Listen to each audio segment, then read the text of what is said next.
8-pora An'am surasining 111-oyatidan boshlanadi.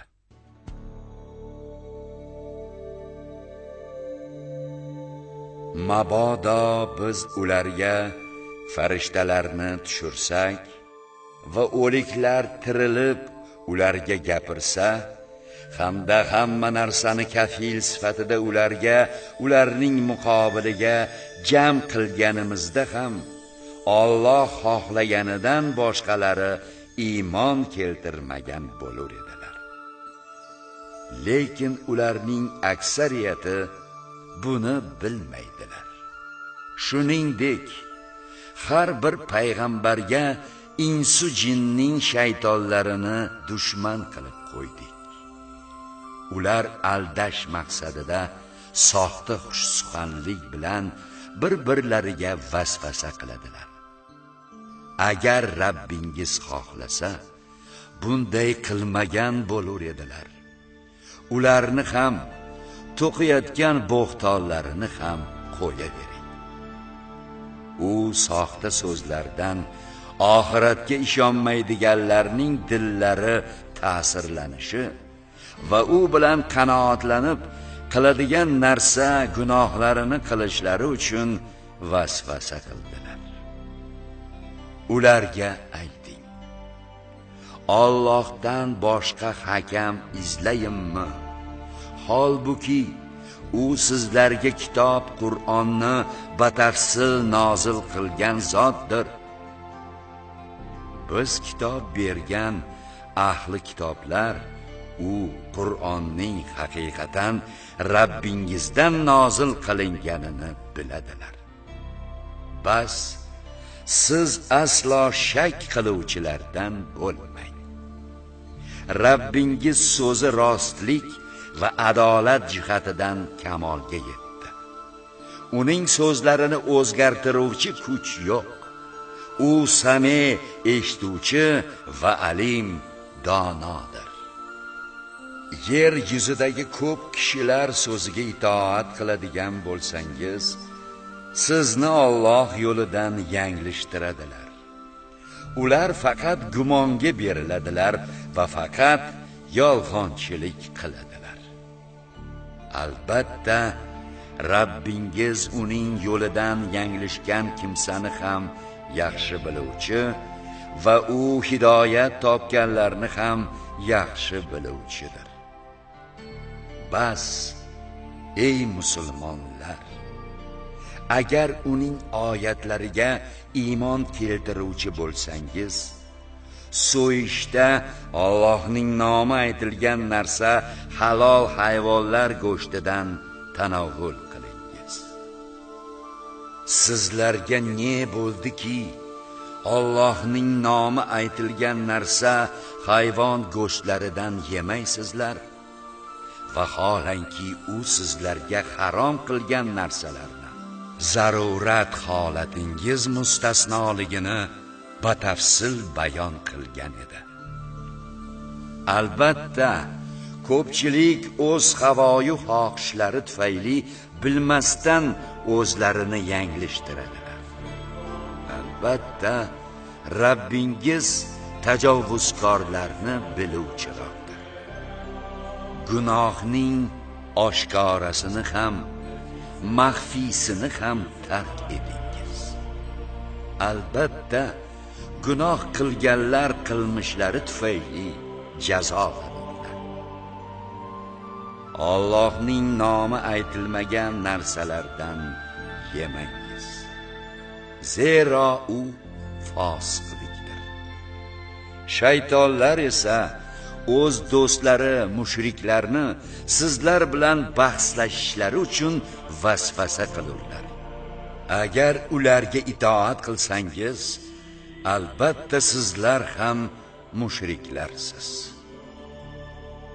O'lik kofir bo'lgan odamni hidoyat bilan tiriltirib, unga odamlar ichida o'zi bilan olib yuradigan nur iymonni berganimizdan keyin u zulmatlar ichida qolib, undan chiqmaydigan kimsaga o'xshaydimi?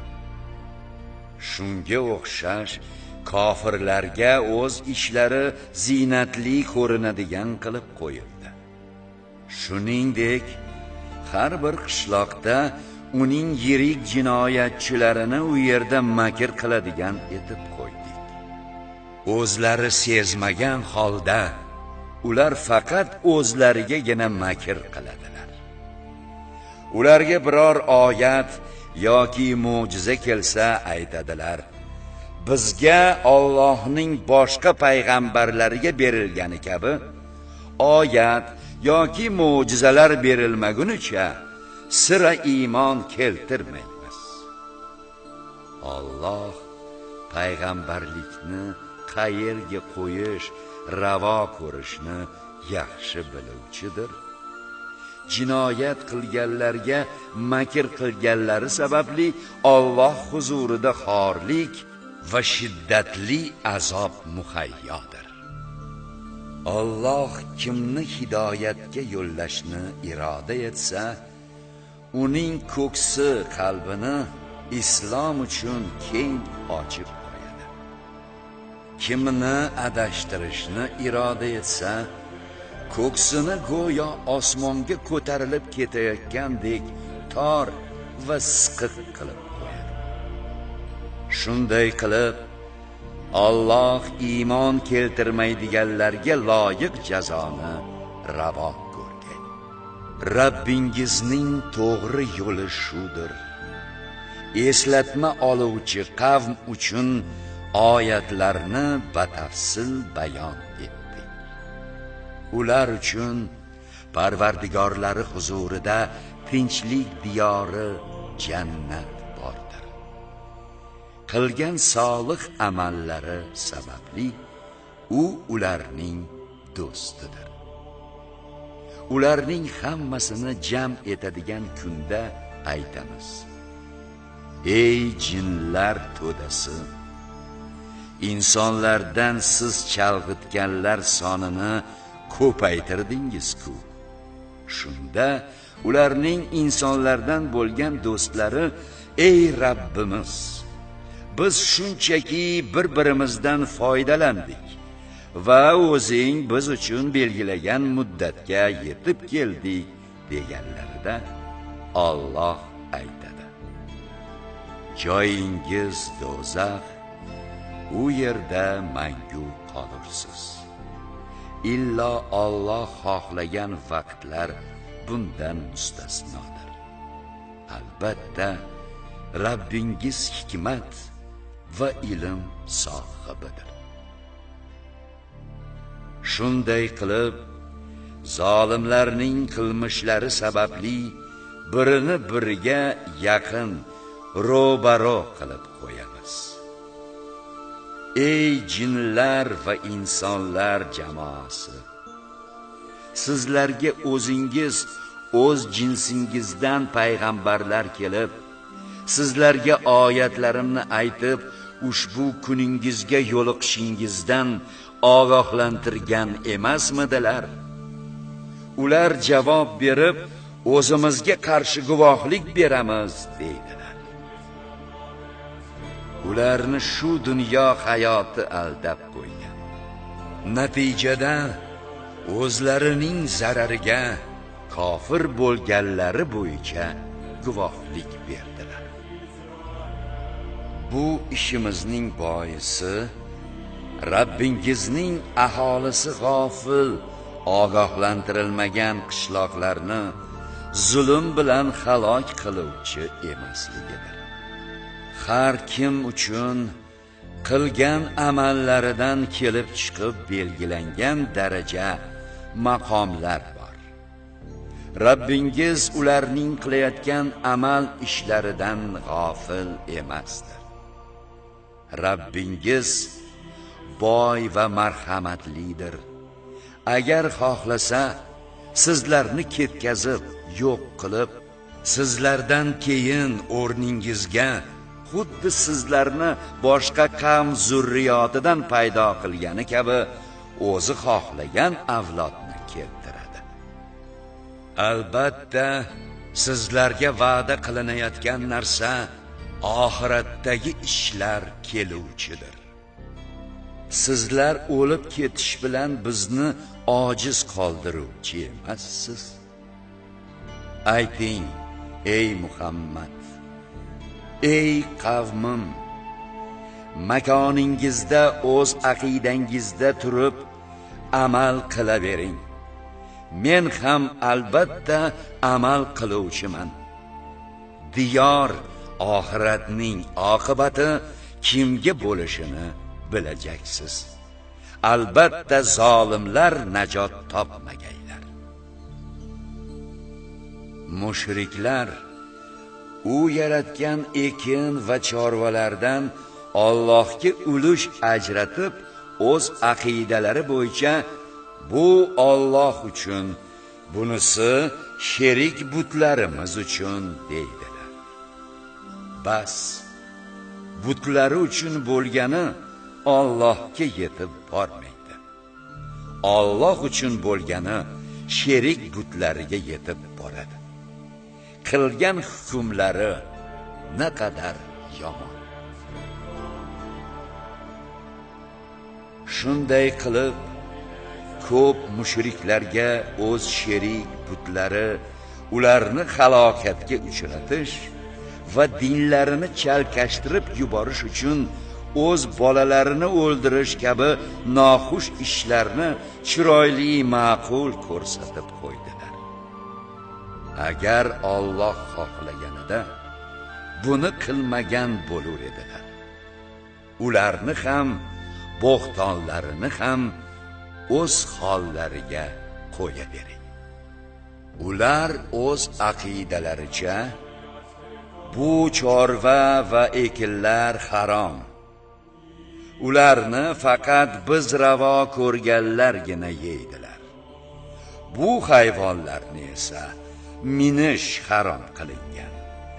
So'yishda Allohning nomi aytilmaydigan hayvonlar ham bor, deb u Allohning sha'niga bo'xton to'qiydilar. To'qigan bo'xtonlari sababli u ularni jazolagay. Yana aytadilarki, bu hayvonlarning qorinlaridagi narsalar faqat erkaklarimiz uchundir. Xotinlarimizga ular harom qilingandir. Agar qorindagi narsa o'lik bo'lsa, hammalari eru xotinlar sherik emish. Bu vasflariga yarasha Alloh ularni jazolagay. Albatta u hikmat va ilm sohibidir. O'z bolalarini bilmasdan johilona o'ldirgan va Allohga tuhmat qilib, ular uchun Alloh rizq qilib bergan hayvonlarni haromga chiqarganlar albatta o'zlariga ziyon qildilar. Ular haqiqatan adashdilar va to'g'ri yo'lga yuruvchi bo'lmadilar. U Alloh shunday zotki, so'ri toqlarga ko'tarib qo'yiladigan va ko'tarib qo'yilmaydigan uzumzor bog'larni, ta'mi turlicha bo'lgan xurmo va mevali daraxtlarni, rang va ta'mda o'xshash va o'xshamas zaytun va anorlarni paydo qildi. Meva hosil qilganda mevasidan tanavvul qilingiz. Hosil yig'ish kunida muhtojlarga haqqini, ushri va xirojini beringiz va isrof qilmangiz. Albatta u isrof qiluvchilarni sevmaydi. Hayvonlardan esa yuk ko'taradigan va so'yish uchun yotqiziladiganlarini paydo qildi. Alloh sizlarga rizq qilib berganlaridan yeyaveringiz. Shayton izlaridan ergashmangiz, albatta u sizlarga aniq dushmandir. 8 juft hayvonlar, qo'ydan 2 jins va echkidan 2 jinsni yaratdi.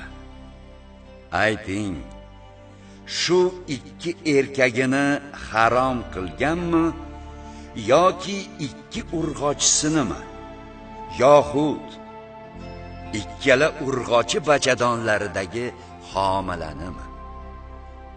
Agar rostgo'y bo'lsangiz, ilm, hujjat bilan menga xabar beringiz. Shuningdek, tuyadan ikki jins, qora moldan ikki jinsni yaratdi.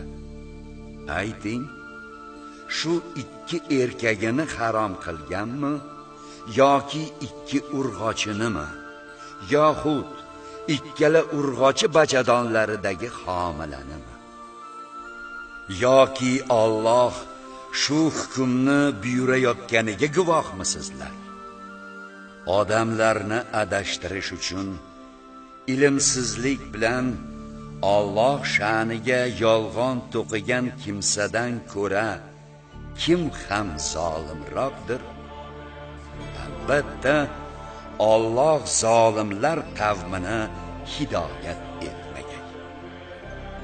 Ayting, menga vahiy qilingan narsa Qur'ondan taom yeydigan kishiga o'limtik, to'kilgan qon, cho'chqa go'shti albatta palid va so'yishda Allohdan o'zganing nomi atalgan fisq hayvondan boshqa yeyish harom qilingan narsani topmayapman.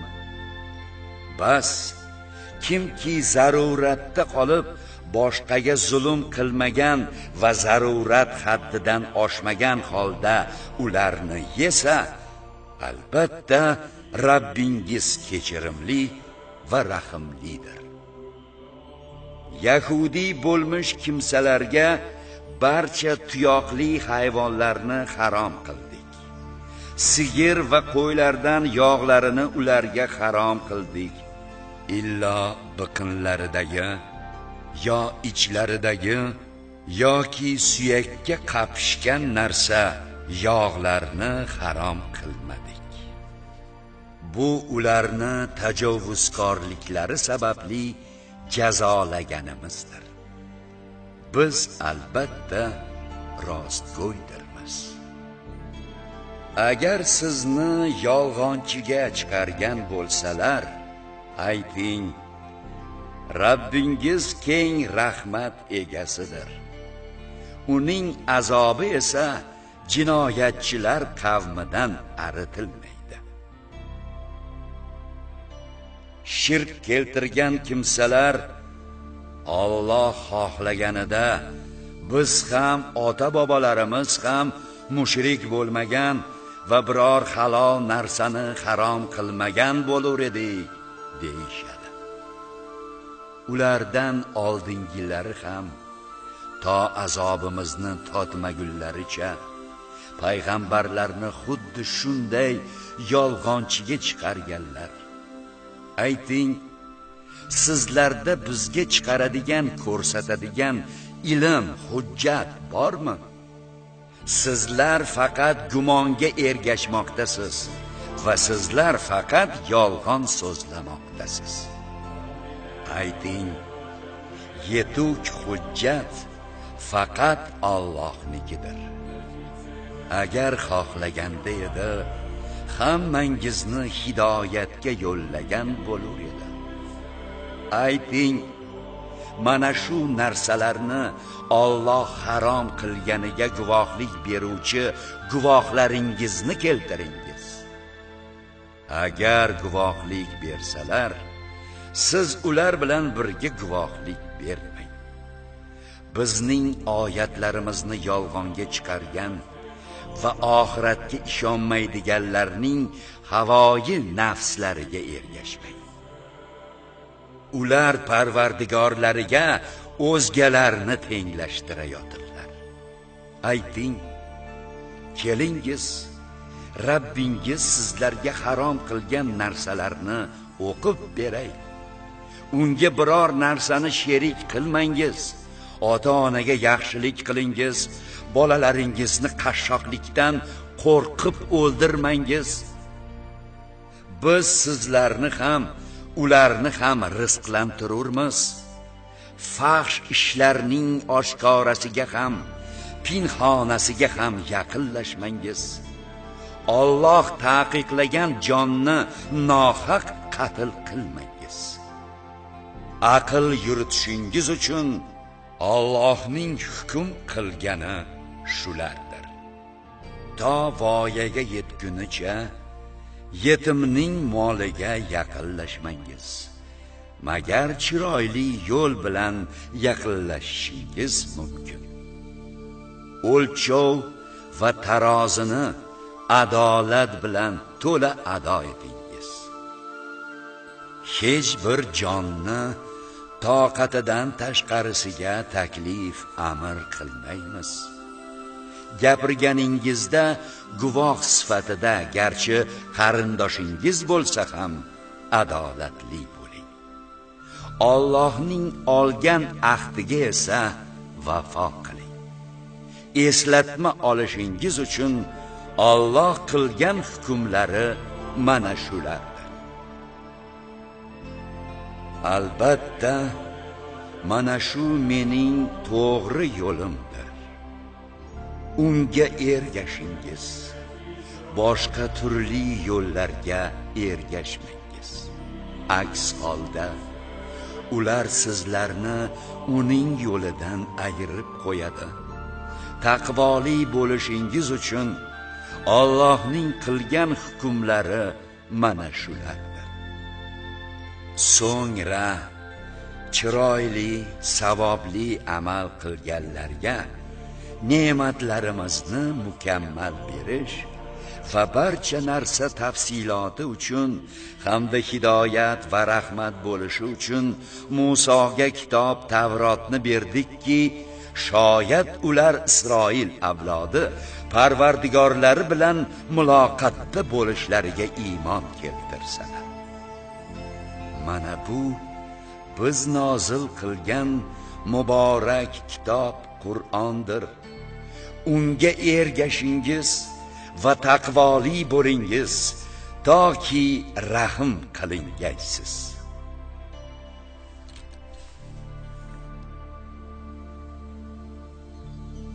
Bizdan oldingi ikki toifaga kitob nozil qilingan edi. Biz esa ularni o'rganishdan g'ofilmiz deyishingiz, yoki agar bizga ham kitob nozil qilinganda edi, biz ulardan ko'ra hidoyatliroq bo'lur edik deyishingiz, bizga azaldan ma'lum bo'lgani uchun Qur'onni nozil etdik. Albatta, sizlarga Rabbingizdan hujjat, hidoyat va rahmat keldi. Bas, Allohning oyatlarini yolg'onga chiqargan va ulardan yuz o'girgandan ko'ra kim zolimroq ekan? Oyatlarimizdan yuz o'girganlarni, yuz o'girib yurganlari tufayli yomon azob bilan jazolaymiz.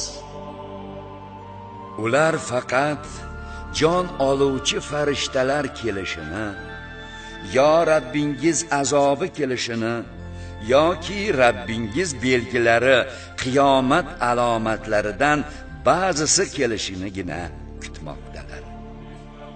Rabbingiz belgilaridan ba'zisi kelgan kuni esa oldin iymon keltirmagan yoki iymonida yaxshilik orttirmagan jonga bu iymoni foyda bermaydi.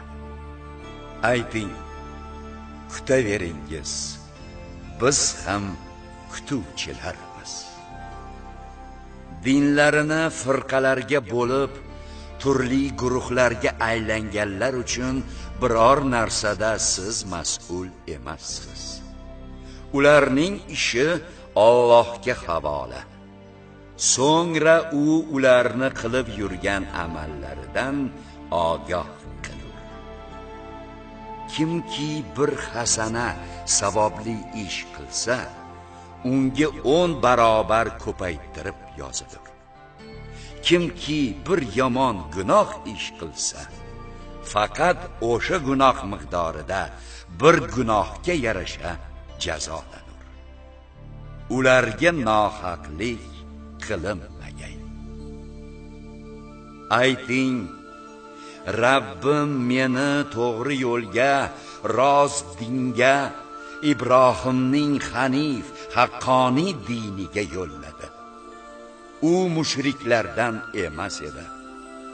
Ayting, albatta namozim, ibodatim va hayotu mamotim olamlar Rabbi bo'lmish Alloh uchundir. Unga hech qanday sherik yo'qdir. Mana shu aqidaga buyurilganman va men Allohning buyruqlariga taslim etuvchilarning avvaliman. Ayting, Allohdan o'zga parvardigor qidirayinmi?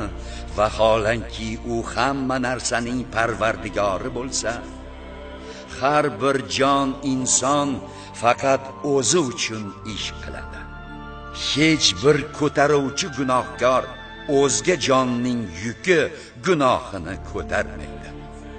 So'ngra qaytish joyingiz Alloh huzuridir. O'shanda sizlarga kelisha olmay yurgan ishlaringizdan xabar berur. U sizlarni yerning xalifalari qilib qo'ygan va ato etgan ne'matlarida sizlarni sinash uchun ba'zilaringizni ba'zilaringizdan yuqori darajalarga ko'targan zotdir. Albatta, Rabbingiz jazoda tezkor va u kechirimli va rahimli zotdir.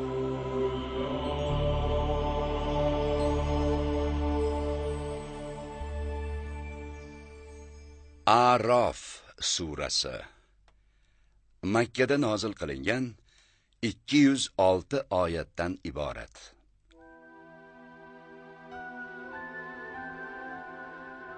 A'rof jannat bilan do'zaxni ajratib turadigan devor, arasot. Bu joy jannatga ham, do'zaxga ham kirmagan, ya'ni vaqt soati kelib, Alloh taolo ularni jannatga kiritgunga qadar ma'lum muddat turadigan kishilarning joyidir. Surada Nuh, Hud, Solih, Lut, Shuayb va Muso payg'ambarlarning qissalari, tavhid, iymon, e'tiqod, qiyomat, hisob-kitob masalalari va boshqa ma'lumotlar beriladi. Mehribon va rahimli Alloh nomi ila.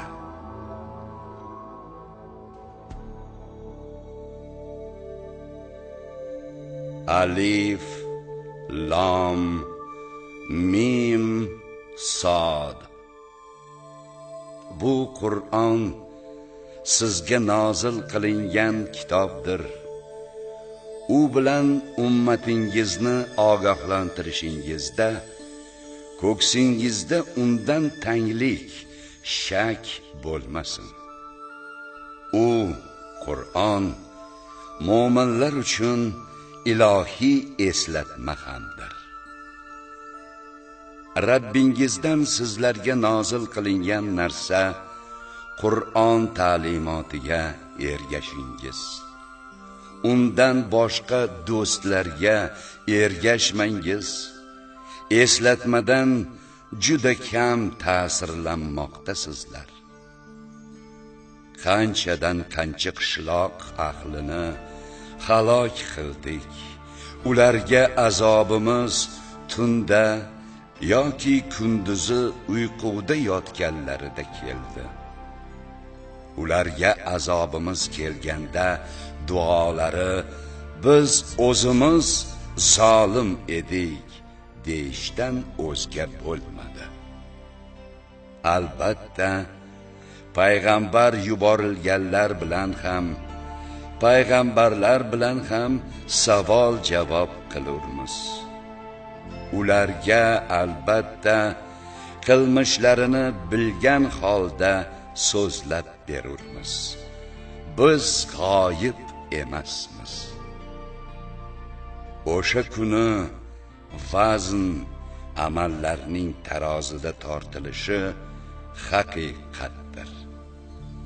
Kimning mezonlari, amallari og'ir kelsa, aynan o'shalar najot topuvchilardir. Kimning mezonlari, amallari yengil kelsa, ana o'shalar oyatlarimizga zulm, inkor qilganlari sababli o'zlariga ziyon qilganlardir. Albatta, sizlarni yerda qaror toptirdik va unda sizlar uchun maishiy vositalarni paydo qildik.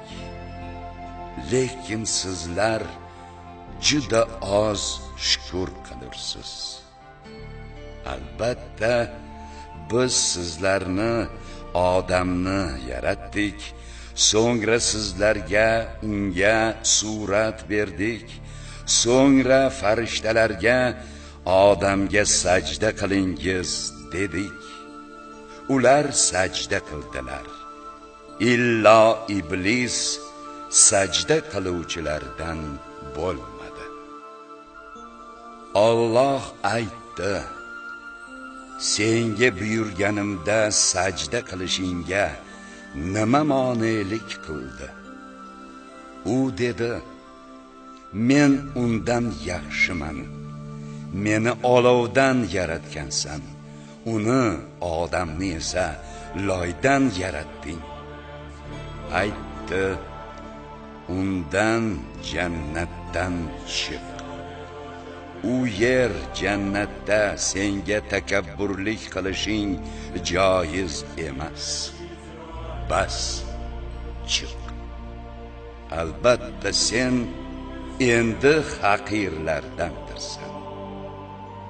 U dedi: menga insonlar tiriltiriladigan kungacha, qiyomatgacha muhlat ber. Aytdi: albatta sen jazo kunigacha muhlat berilganlardandirsan. U alamidan dedi: qasamyod etamanki, meni yanglishtirganing tufayli sening to'g'ri yo'ling islom dini uzra ular odamlarni chalg'itish uchun o'tiraman. So'ngra ularga oldilaridan, ortlaridan, o'ng tomonlaridan va so'l tomonlaridan chalg'itish uchun kelaman. Natijada ularning aksariyatini shukr qiluvchi holda topmaysan. Aytdi: undan jannatdan ayblangan va haydalgan holingda chiq. Qasamyod etamanki, kimki senga ergashsa, sizlarning barchangiz bilan jahannamni to'ldirajakman. Biz dedik: ey odam, jufting Havvo bilan jannatda turingiz va xohlagan joyingizdan tanavvul qiling. Faqat ushbu daraxtga mevasidan yeyish uchun yaqinlashmangiz. Aks holda zolimlardan bo'lursiz. So'ngra shayton ularning yopilgan avratlarini ochib yuborish, sharmanda qilish uchun ikkisiga vasvasa qildi va aytdi: Rabbingiz sizlarni farishtalarga aylanib qolmasin yoki jannatda mangu qoluvchilardan bo'lib qolmasin debgina sizlarni ushbu daraxtdan yeyishni man etdi. Yana ikkisiga qasam bilan: men sizlarga xolis nasihatgo'ylardandirman dedi. Shunday qilib shayton ularni noqulay holatga tushirdi. Daraxt mevasidan totib ko'rishlari bilanoq ikkisining avratlari ochilib qoldi va o'zlarini jannat yaproqlari bilan to'sa boshladilar. Shunda ularga Parvardigorlari sizlarni o'sha daraxtdan man etmaganmidim va shayton sizlarning yaqqol dushmaningiz demaganmidim deb nido qildi.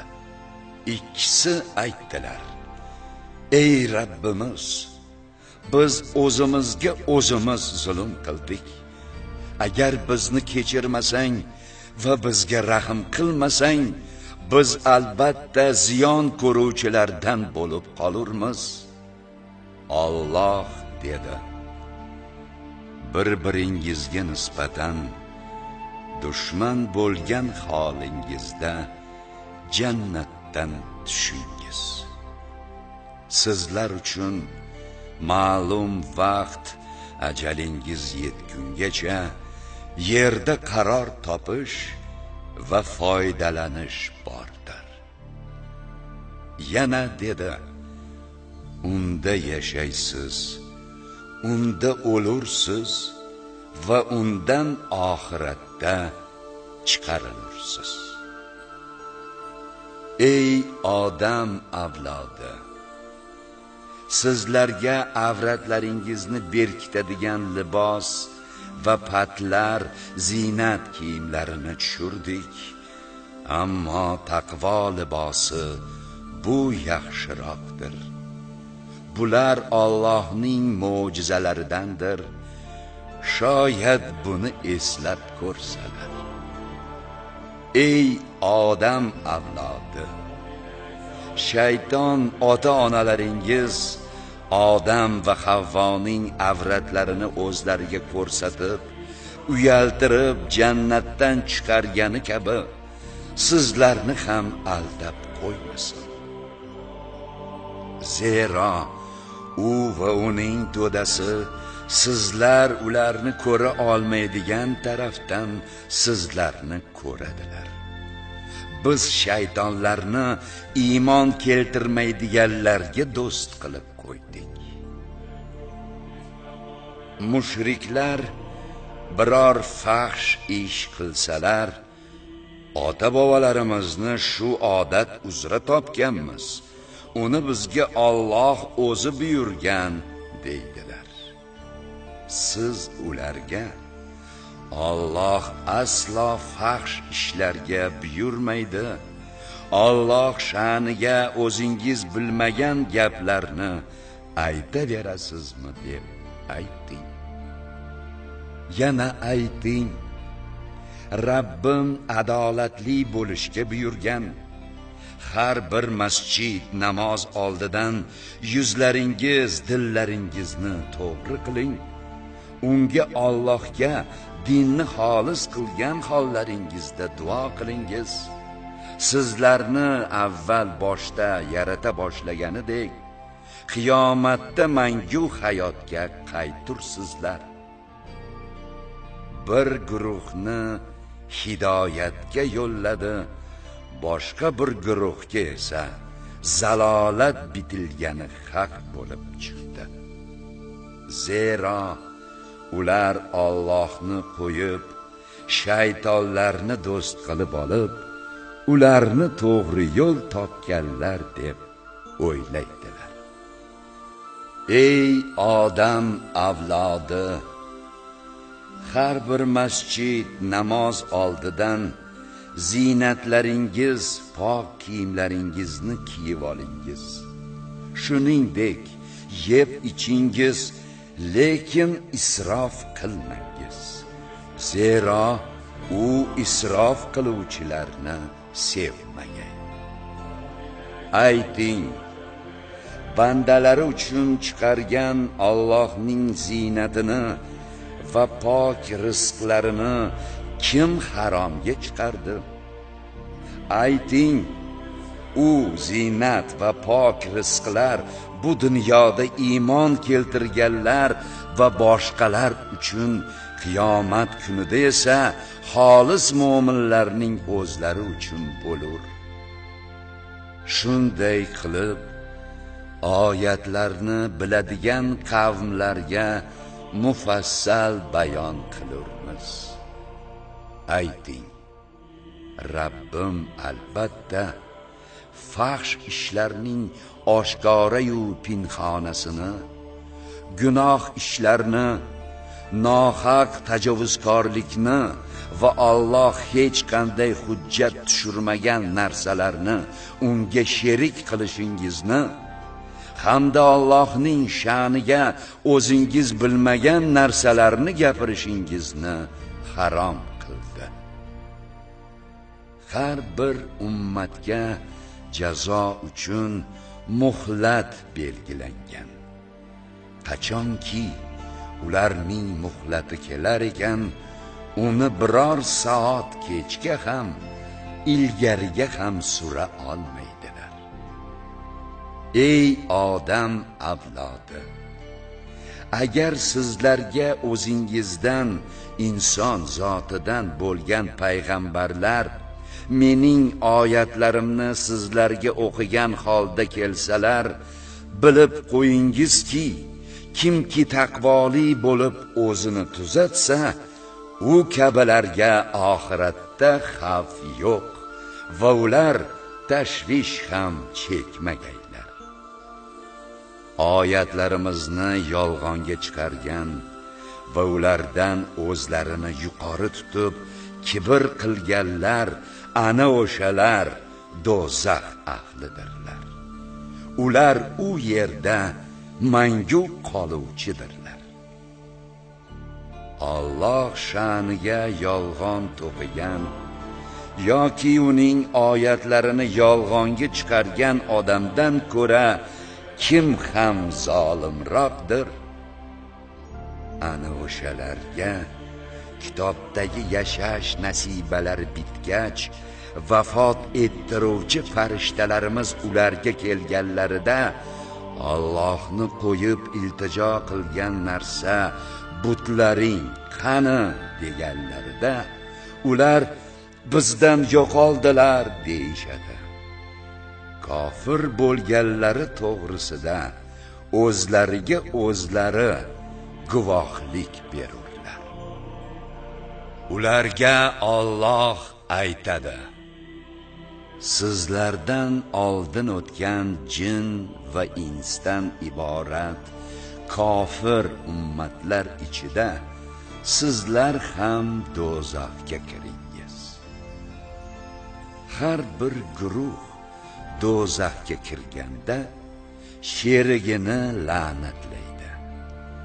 U yerda bir-birlari bilan jam bo'lib topishgach, oxirgi guruh o'zidan oldingisi haqida: ey Rabbimiz, ana o'shalar bizni adashtirganlar, ularga do'zax azobini ko'paytirib bergin deydilar.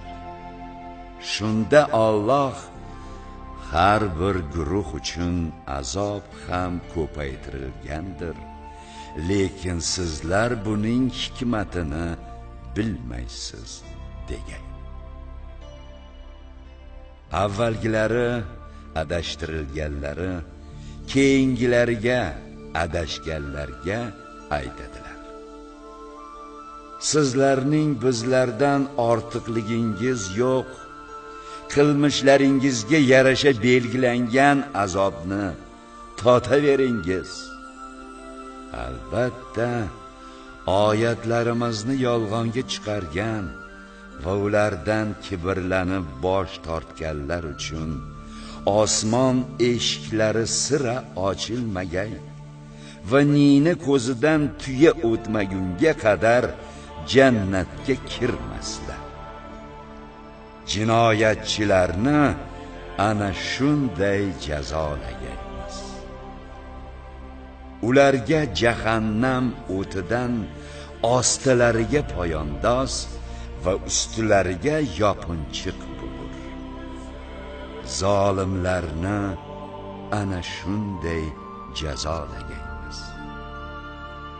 Iymon keltirgan va solih, savobli ishlarni qilganlar esa darvoqe hech bir jonni toqatidan ortiqqa majbur etmaymiz.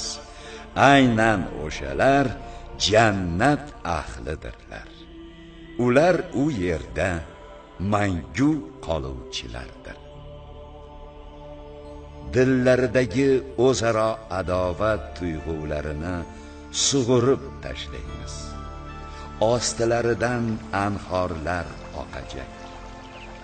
Shunda ayturlarki, ushbu hidoyatga bizni boshlagan Allohga hamd aytamiz. Agar bizni o'zi boshlamaganida to'g'ri yo'lni topa olmagan bo'lar edik.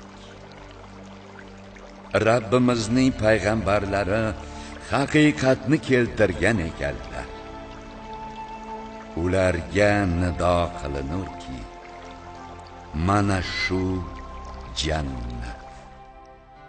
Qilgan savobli amallaringiz sababli u sizlarga meros qilib berildi.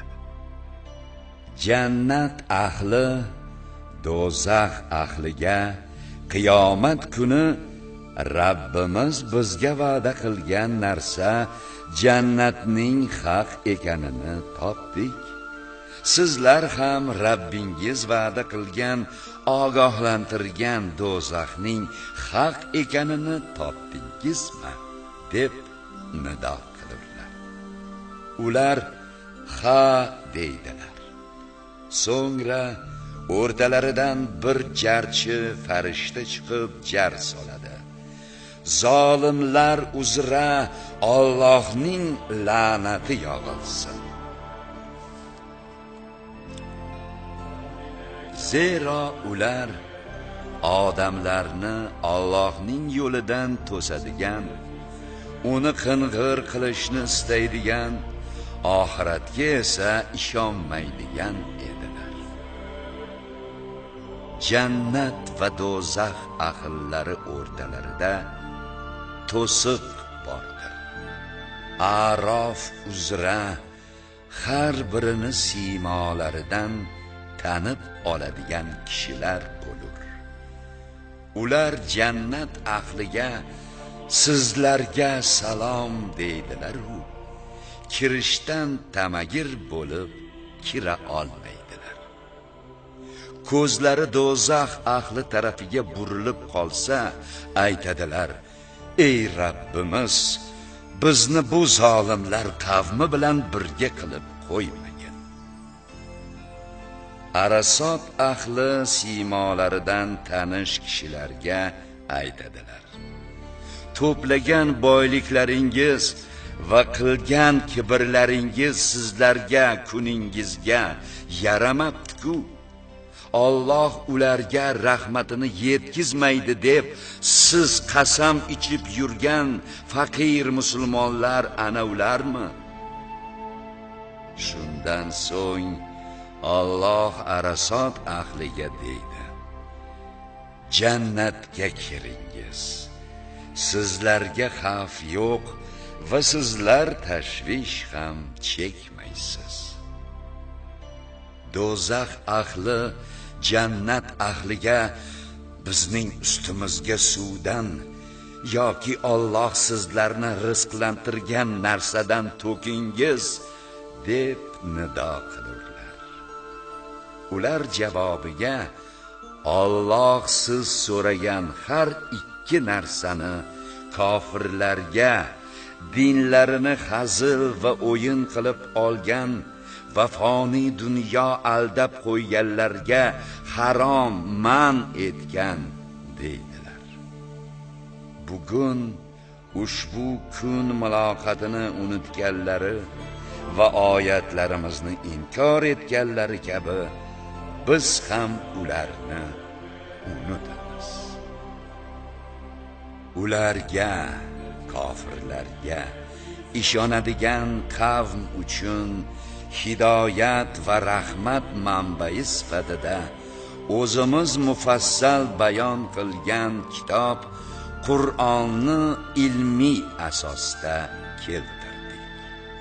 Ular esa uning aniq ma'nolari qolib, ta'vili boshqacha mazmun berilishini kutadilar. Ta'vili kelgan kuni qiyomatda uni Qur'onni ilgari unutgan, mensimaganlar aytadilar. Rabbimizning payg'ambarlari haqiqatni keltirgan ekanlar. Bas, qani endi oqlovchi but sanamlar bo'lsa-yu, bizni oqlasalar yoki dunyoga yana qaytarilsak-u, qilgan ishlarimizdan o'zgacha ish qilsak, ular o'zlariga ziyon qildilar va to'qib yurgan bo'xton ma'budalari ulardan g'oyib bo'ldi.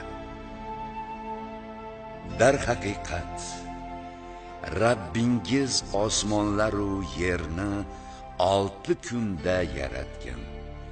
So'ngra arsh uzra mustavi bo'lgan. Kunga tunni qoplaydigan, uni ya'ni kunni tun shitob bilan quvadi. Quyosh, oy, yulduzlarni o'z amriga musahhar, mute qilib qo'ygan Allohdir. Ogoh bo'lingizki, yaratish va buyurish unga xosdir. Olamlarning Rabbi bo'lmuş Alloh barakotlidir.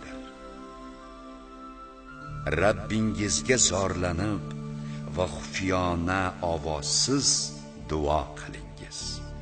Zero u duoda va boshqada haddan oshuvchilarni yoqtirmagan. Yerni Alloh xayrli ishlarga yaroqli qilib qo'ygandan keyin unda buzg'unchilik qilmangiz. Unga Allohga ham qo'rqinch va ham umid bilan duo qilingiz. Allohning rahmati ezgu ish qiluvchilarga yaqindir. U o'z rahmatining darakchisi sifatida shamollarni yuboruvchi zot bo'lib, shamollar og'ir bulutlarni ko'tarib olgach, uni o'lik chanqoq shahar ustiga haydaymiz. Bas, unga suv, yomg'ir yog'dirib, u sababli mevalarning har turidan chiqarurmiz. O'liklarni ham qabrlaridan shu tarzda chiqarurmiz. Shoyat ulardan eslatma olsangiz. Yaxshi shahar yerining giyohi Rabbining izni bilan unib chiqaveradi. Yomon shahar yeri esa faqat unumsiz bo'lur. Shukr qiluvchi qavm uchun oyatlarni shu tarzda takror bayon eturmiz. Darvoqe, Nuhni o'z qavmiga elchi qilib yubordik. Shunda u dedi: "Ey qavmim, Allohga sig'iningiz. Sizlarga undan o'zga iloh yo'qdir. Men sizlarga buyuk kun qiyomat azobi berilishidan qo'rqaman." Qavmining zodagonlari: "Biz seni ochiq yanglish uzra ko'rmoqdamiz", dedilar. Nuh dedim: "Ey qavmim, menda yanglish yo'q, lekin men olamlar Rabbi tomonidan elchi payg'ambardurman. Sizlarga Rabbimning topshiriqlarini yetkazurman va sizlarga nasihat qilurman, hamda Allohdan kelgan vahiy orqali sizlar bilmaydigan narsalarni bilurman. Sizlarni ogohlantirish, taqvoli bo'lishingiz va rahm qilishingiz uchun sizlarga Rabbingizdan kelmish eslatma o'zlaringizdan bo'lmish bir kishi zimmasida kelganidan ajablandingizmi? Shunda uni yolg'onchiga chiqaradilar. Bas, biz uni va u bilan birga iymon keltirganlarni kema ichida saqlab to'fondan qutqardik va oyatlarimizni yolg'onga chiqarganlarni suvga g'arq qildik. Ular qalbi ko'r kishilar edi. Od qavmiga ularning birodari Hudni elchi qilib yubordik. U dedi: ey qavmim, Allohga sig'iningiz. Sizlarga undan o'zga iloh yo'qdir. Allohdan qo'rqmaysizmi? Qavmining kofir bo'lgan zodagonlari aytdilar: biz seni nodonlikda ekaningni ko'ryapmiz. Biz seni yolg'onchilardanmikan deb gumon qilyapmiz. U aytdi: ey qavmim, menda nodonlik yo'q, lekin men olamlar Rabbidan yuborilgan elchidirman. Sizlarga Rabbimning topshiriqlarini yetkazyapman va men sizlarga ishonchli nasihatgo'ydirman. Sizlarni ogohlantirish uchun o'zlaringizdan bo'lmish bir kishi zimmasida sizlarga Rabbingizdan eslatma kelganidan ajablanayapsizmi? Alloh sizlarni Nuh qavmidan keyin xalifa qilib qo'ygan va sizlarni jismonan ziyoda qilganini eslangiz. Bas, Allohning ne'matlarini eslangiz, toki oxiratda najot topgaysiz. Aytdilar: faqat yagona Allohga sig'inishimiz va ota-bobolarimiz sig'inib kelgan narsa but sanamlarni tark etishimizga da'vat qilish uchun bizning huzurimizga keldingmi? Agar rostgo'ylardan bo'lsang, bizga o'sha va'da qilgan, qo'rqitgan narsangni keltir. Hud aytdi: sizlarning ustingizga Rabbingiz tomonidan azob va g'azab yog'ilib bo'lgan. Sizlar va ota-bobolaringiz nomlarini atab sig'inib yurgan, Alloh ularga biror hujjat, hukm tushirmagan but sanamlar to'g'risida men bilan bahslashmoqchimisiz? Azob kelishini kutingiz. Men ham sizlar bilan birga kutuvchilardandirman. Uni, Hudni va u bilan birga bo'lgan mo'minlarni bizdan bo'lmish rahmat bilan azobdan xalos etdik va oyatlarimizni yolg'onga chiqarganlarni esa qirib tashladik. Ular mo'min bo'lmadilar. Samud qavmiga birodarlari Solihni payg'ambar etib yubordik. U dedi: ey qavmim, Allohga sig'ining. Undan o'zga iloh yo'qdir. Rabbingizdan sizlarga hujjat keldi. Ushbu Allohning mo'jiza tarzidagi tuyasi. Uni o'z holiga qo'yingiz. Allohning yerida o'tlasin. Unga yomonlik niyati bilan tega ko'rmangiz. Aks holda sizlarni alamli azob tutgay. Sizlarni Alloh Od qavmidan keyingi xalifa avlod qilgani va tekisliklarida qasrlar qurib olishingiz, tog'laridan o'yib uylar yasab olishingiz uchun sizlarga yerdan joy berganini eslangiz. Bas, Allohning ne'matlarini eslangiz va yer yuzida buzg'unchilik qilib yurmangiz. Qavmining mutakabbir zodagonlari ularning iymon keltirgan bechorahol kishilariga Solihni Rabbidan yuborilgan elchi deb bilasizmi dedilar.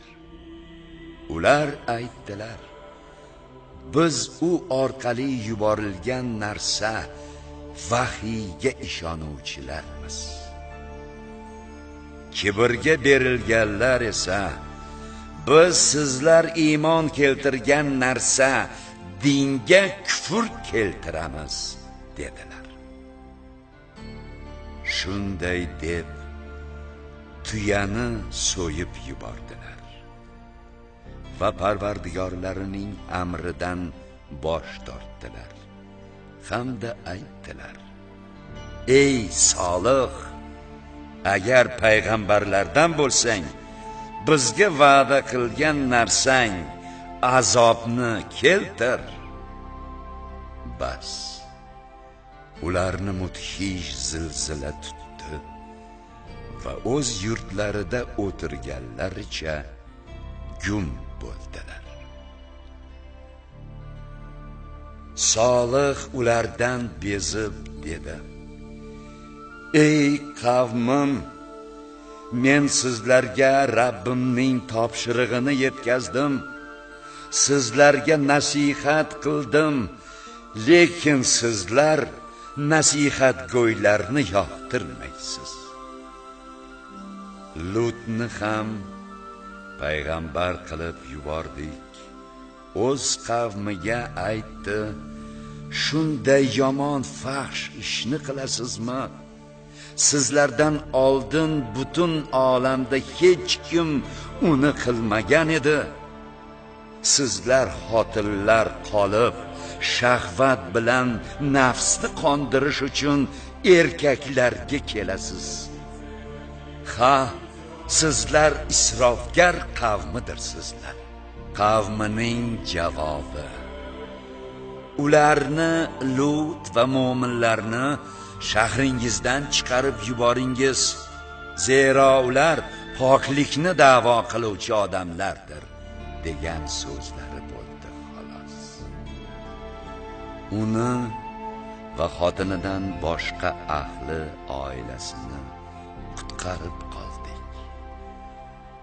Uning xotini azobda qoluvchilardan bo'ldi.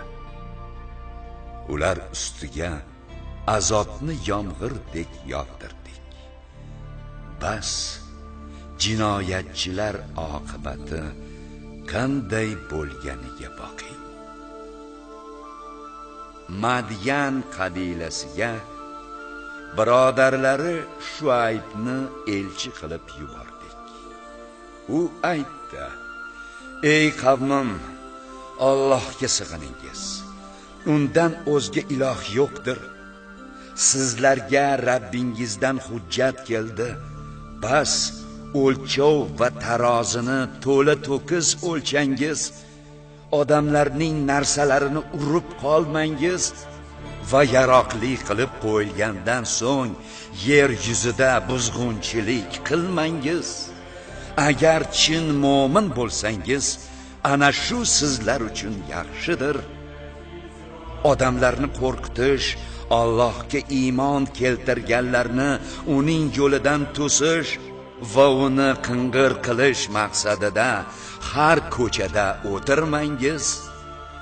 Ozchilik ekaningizda uning ko'paytirganini eslangiz va o'tgan buzg'unchilarning oqibati qanday bo'lganiga bir boqingiz. Agar sizlardan bir toifa menga yuborilgan narsa vahiyga iymon keltirib, boshqa bir toifa iymon keltirmagan bo'lsa, o'rtamizda Alloh hukm qilgunga qadar sabr qilingiz. U hukm qiluvchilarning yaxshisidir.